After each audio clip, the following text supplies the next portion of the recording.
डोसा बरोबर खाण्यासाठी ही चटणी तयार करून घेतली आहे।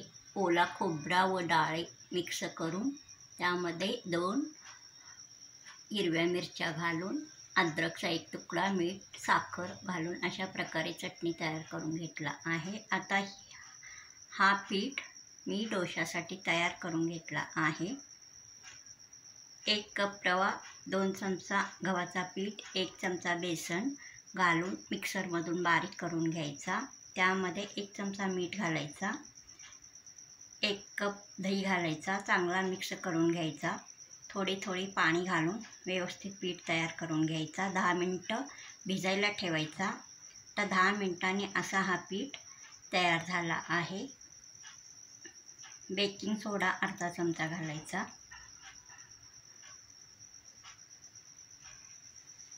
असा परत एकदा चांगला असा मिक्स करून घ्यायचा। थोडंसं पाणी घातलं तरी चालेल। चांगला मिक्स करून घ्यायचा। हा तवा मी आता गॅसवर ठेवला आहे डोसा करण्यासाठी। ते तवा चांगला गरम झाल्यावर थोडासा पाणी शिंपडायचा, कॉटन कपड्याने असा पुसून घ्यायचा, म्हणजे डोसा आपला तव्याला चिकटणार नाही। हा प्रोसेस केल्यानंतर आता 1 चमचा पीठ मी या तव्यावर घातला आहे।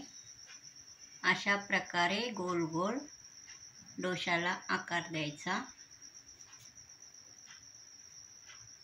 हा बघा, एकदम मोठा आकाराचा डोसा तयार झालेला आहे। तो पण एकदम पातळ असा।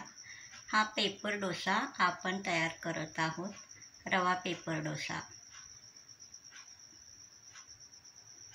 हा बघा, अशा प्रकारे हा डोसा आपला तयार झालेला आहे। वरून थोडासा तेल लावायचा, ब्रशनी लावायचा किंवा चमच्याने लावायचा छोट्या।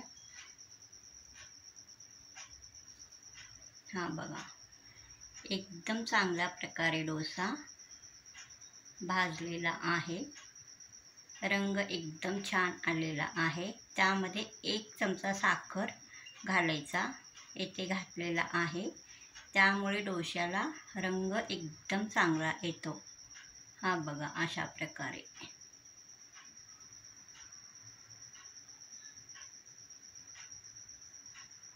आता डोसा भाजलेला आहे। हा बघा, एकदम चांगल्या प्रकारे डोसा भाजलेला आहे। रंग छान आलेला आहे। हा बघा, ही भाजी ओल्या खोबऱ्याची चटणी डोसा तयार आहे। आता दुसरा डोसा पण असाच तयार करून घ्यायचा।